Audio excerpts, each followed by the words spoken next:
My mum looked at the doctor and said, "Take her liver, save my son, she's just a burden."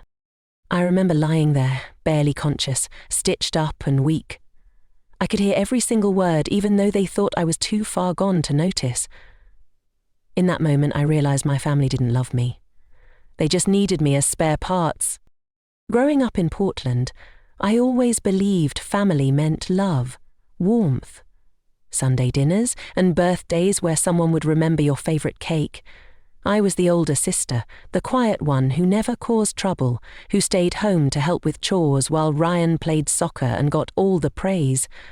I cleaned up after his parties, covered for his missed curfews, and nodded when my parents said, "Ryan needs this more than you do." I thought my patience meant I was strong. I told myself that if I worked harder, stayed invisible, maybe one day they'd see me, appreciate me, love me like they loved him.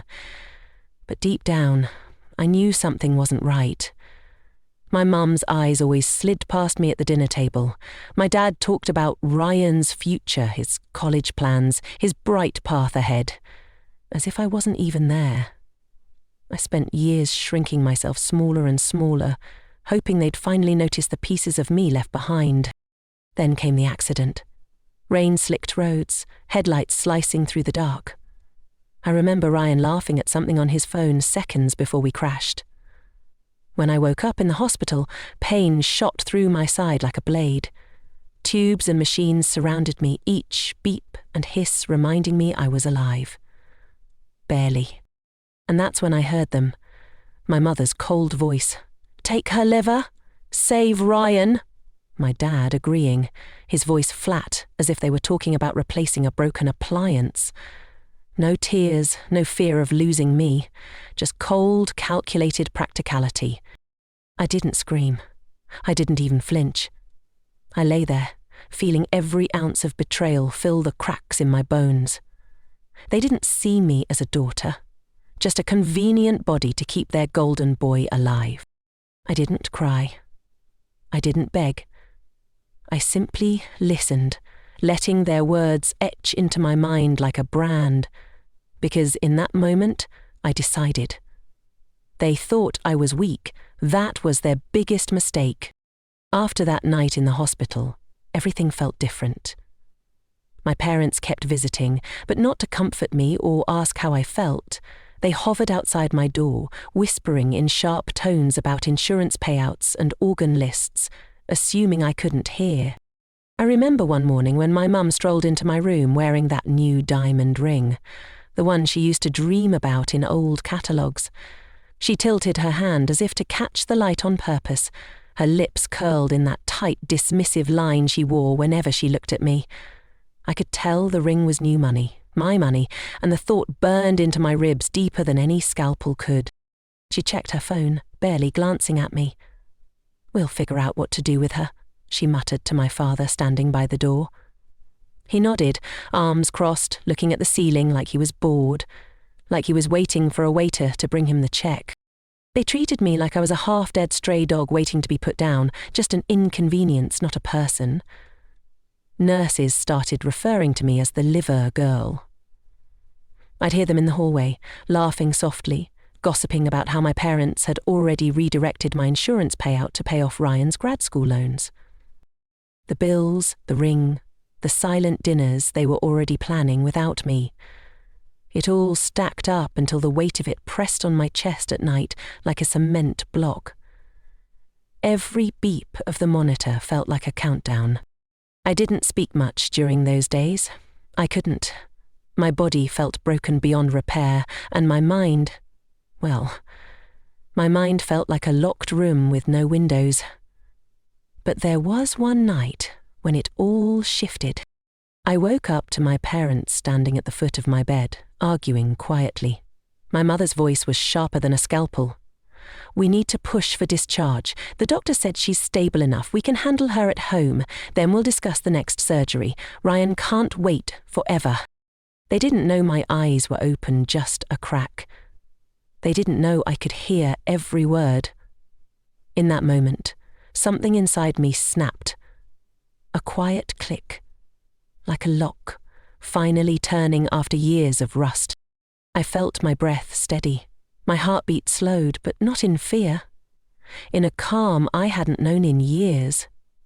That night, as I lay staring at the flicker of hallway lights sneaking under my door, I decided, no more.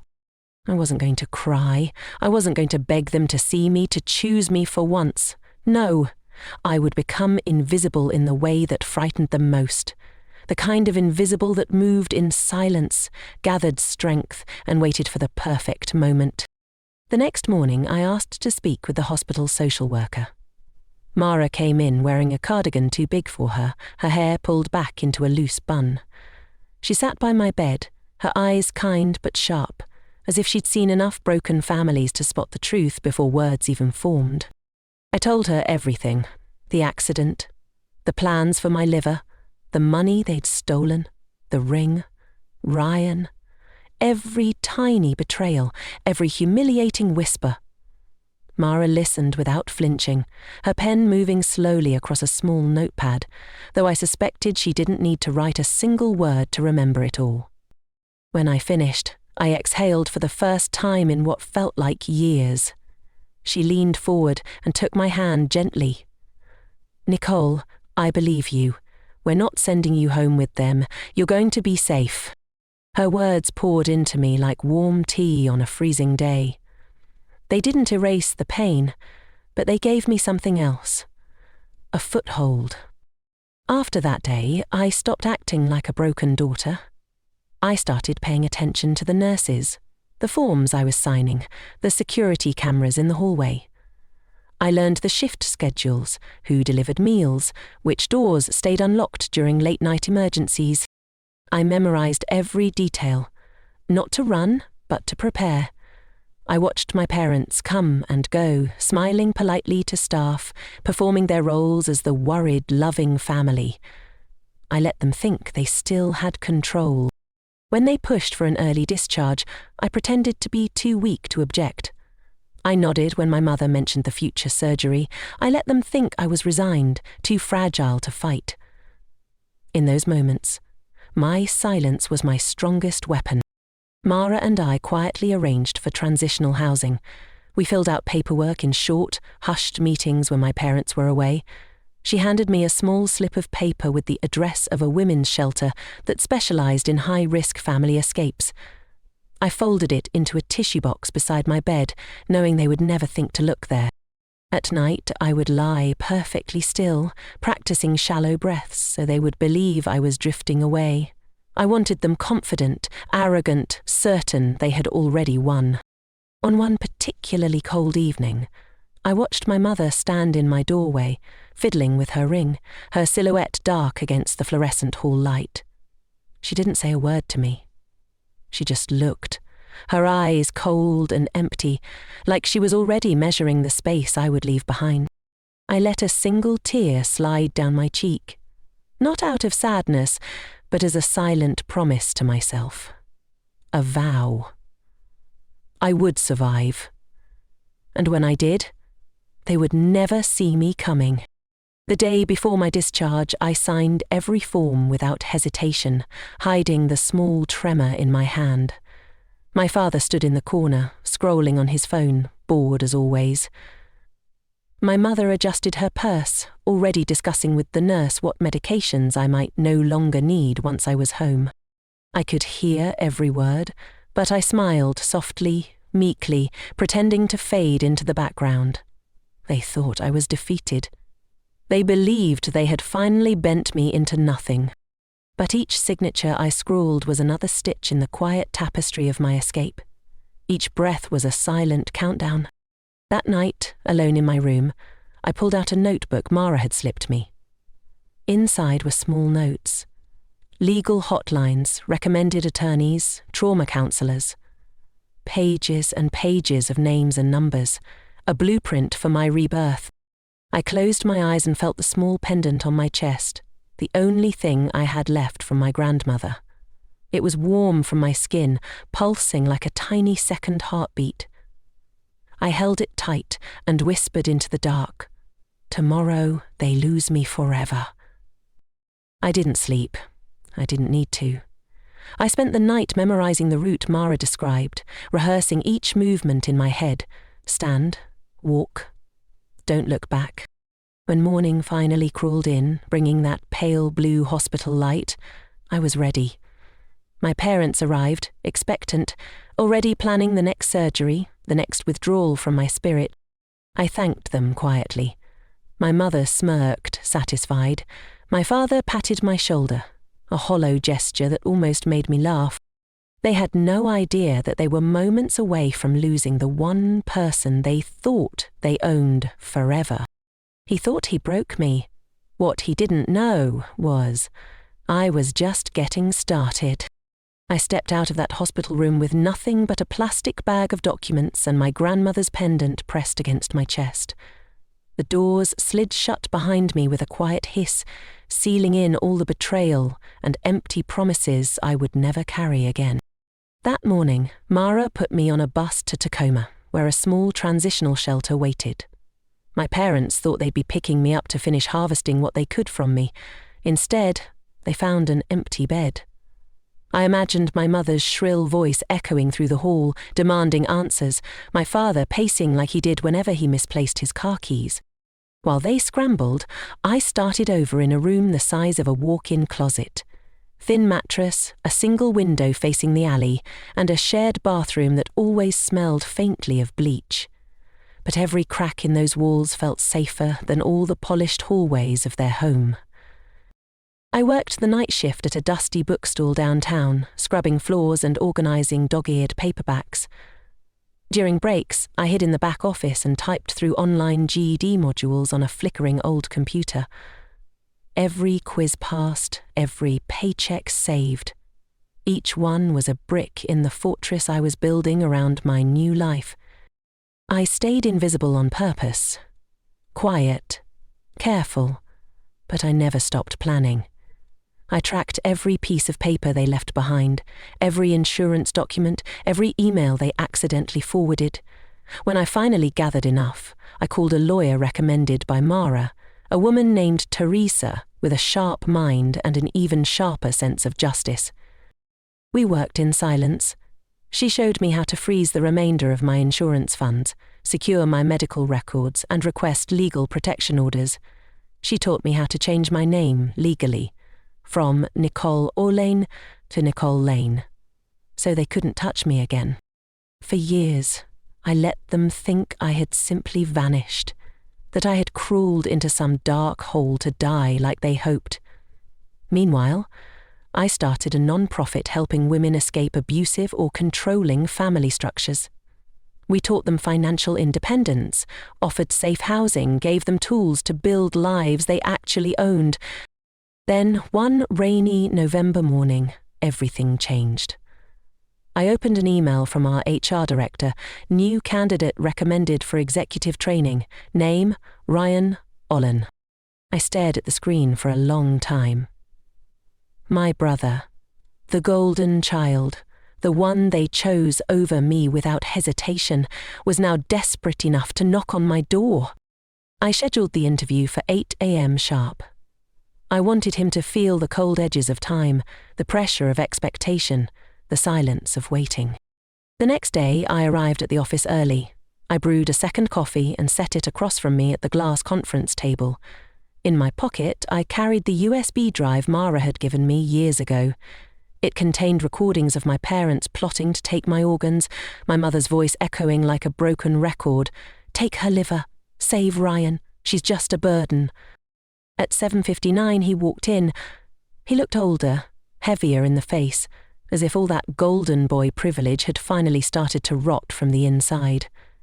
His eyes darted around nervously until they landed on me. You're alive? He stammered. I didn't answer immediately.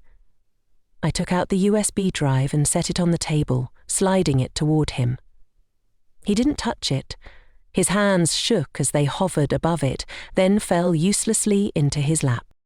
Yes, I said finally, voice calm, slow. I'm alive, and I remember everything you let them do. He swallowed hard. His face turned pale, then red. He tried to form words, but nothing came. I built this company, I continued, to protect people who were betrayed by the ones they trusted most, the people you and our parents would have destroyed without a second thought. He started to sputter.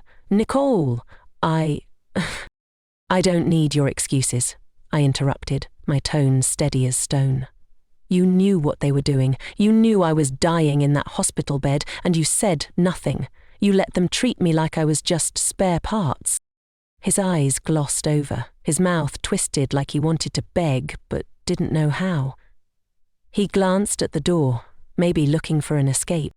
I spent years rebuilding myself from nothing, I said, leaning forward, while you coasted on their money and pity.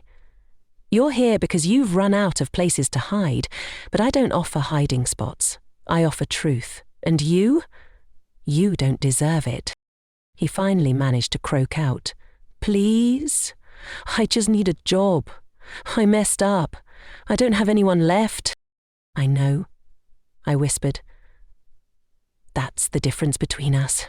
You thought I had no one, but I had myself, and that was always enough. I stood up, pocketed the USB, and collected the untouched coffee cup.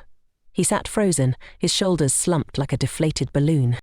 You will never work here, I said, my voice low, every syllable clear. You will never work anywhere I can reach, and trust me, I can reach far. I watched him stand slowly, shaking, eyes wide with a fear I knew all too well. He turned to the door, paused as if he might plead one last time, but my silence swallowed him whole. He left without another word, the door closing softly behind him. I didn't cry. I didn't feel satisfaction in the usual way people expect. I felt clean, like scrubbing away years of grime from a hidden mirror. Days later, I received a letter in the mail. My mother's handwriting, sharp and slanted, scrawled across the envelope. Inside, we're losing the house. Ryan can't find work. We need you. You're still our daughter. I sat at my kitchen table, the morning sun slanting across the floor. I made tea, let it steep until the scent filled the apartment. Then I took out a single sheet of paper and wrote, I was your daughter when I was lying unconscious in that hospital bed. You chose your son. Now live with that choice. I folded it neatly, slid it into an envelope and sealed it. No return address. I dropped it into the mailbox on the corner, the clang of the metal flap echoing in the quiet street. When I got home, I stood on my small balcony, tea in hand, watching the gulls circle the bay. I felt taller somehow, whole. I never looked back. I kept building my non-profit, hiring women who needed second chances, expanding programs to new cities. I slept soundly every night, knowing they would never touch another piece of me. I wasn't the girl who begged to be seen anymore. I was the woman who chose herself. Over and over again. He thought he broke me. He was wrong. After I sent that final letter, something shifted inside me, like a quiet room finally being aired out after years of darkness. I moved into a small apartment near the edge of Commencement Bay. It's nothing fancy. 2 rooms, creaky floors, a little balcony that overlooks the water. Some mornings I watch the fishermen leave before sunrise, the boats cutting slow trails across the silver surface. Other days I just sit there with my coffee, feeling the breeze push strands of hair across my face, and I breathe. Really breathe. I still wear my grandmother's pendant. I don't wear it because I need to hold on to the past, but because it reminds me that even in the deepest betrayal, there were small pieces of love I got to keep. Every day now starts on my own terms.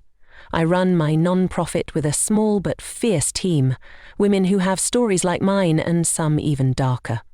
We teach each other, lift each other, and most importantly, we build something that can't be stolen or sold. We help women secure safe housing, open private bank accounts, find lawyers who actually listen. We don't just hand out pamphlets. We walk with them into the courthouse, into the bank, into their new lives. I've stopped waiting for apologies. I've stopped needing explanations that would never come. There's a quiet power in releasing that expectation. When you no longer crave someone's remorse, you're finally free from their grip. I don't think about Ryan much anymore. When I do, it's like remembering a character in a story I read a long time ago. My parents are the same. I imagine them sitting in that crumbling house, the one they swore would be their legacy, hoping for a call that will never come. At night, I walk down to the water, let the salt air sting my face. Sometimes I see my reflection ripple across the bay, stronger lines in my cheeks, shoulders pulled back, eyes that don't dart around looking for danger. There are moments, small but radiant, that feel like tiny celebrations, folding freshly washed sheets that no one else will sleep in, pouring a glass of wine and dancing alone in my living room, picking out paint colours without anyone's opinion hovering over me. Freedom lives in these quiet acts more than in any big loud victory. I remember the woman I was in that hospital bed, stitched up, trembling, convinced she had no worth beyond what could be taken from her. I think about her sometimes, and I want to tell her, hold on. You are so much more than what they see. You are not just a body to be cut open or a name on an insurance policy. You are an entire universe waiting to unfold. I've learned that healing isn't about forgetting. It's about no longer letting the memory dictate your next breath. The scar on my side still tugs when I stretch too far. Sometimes I touch it, not with anger, but as a quiet acknowledgement of how far I've come. And here's the thing I carry forward. Never confuse silence with weakness. For so long they mistook my quiet for surrender. They thought my stillness meant I was defeated. But my silence was a seed, buried deep, gathering roots in the dark, and when it finally sprouted, it cracked their illusions open from the inside. If you're reading this, or maybe hearing my story somewhere, in a room by yourself, late at night, and you feel powerless, I want you to know, you are not alone. You are not the weak one. You are not crazy for wanting something better. You are not too much or too little. You are exactly enough. And even if you think no one sees you now, there is a future version of you waiting. She is stronger than you can imagine. Some nights, I still wake up to the echo of my mother's voice, cold and sharp as glass. She's just a burden. I used to tremble at that memory, afraid she might be right. Now, I hear it and turn over, pull the blanket higher and fall back to sleep without a second thought. That, to me, is victory. I no longer define myself by what I lost or who tried to destroy me. I define myself by the mornings I open my eyes and decide what I want to do, and then do it. By the people I choose to let in, by the women I stand beside, by every quiet moment that belongs only to me. I've stopped measuring my worth in their approval. I've stopped checking the rearview mirror. The past can call out all it wants. I'm not turning around. Tomorrow, I'll pick up fresh flowers at the farmer's market, paint the last wall in my living room, and share dinner with friends who call me family without strings attached. Next month, I'll expand our outreach program to another city. Next year, who knows? I've stopped planning my life around fear. I'm not naive. I know some wounds never close completely. But now, they're no longer gaping holes for other people to fill with shame or demands. They're part of my map. Proof I survived, that I rebuilt. I'm not the woman they left behind. I'm not the quiet girl in that hospital bed. I'm not the sister in the shadow. I'm the architect of my own freedom, the author of my own story. And today, as I stand by the water with the sun warming my face, I realize I don't hate them. I don't even feel sorry for them. And that's how I won. Not with rage, not with revenge alone, but with my freedom.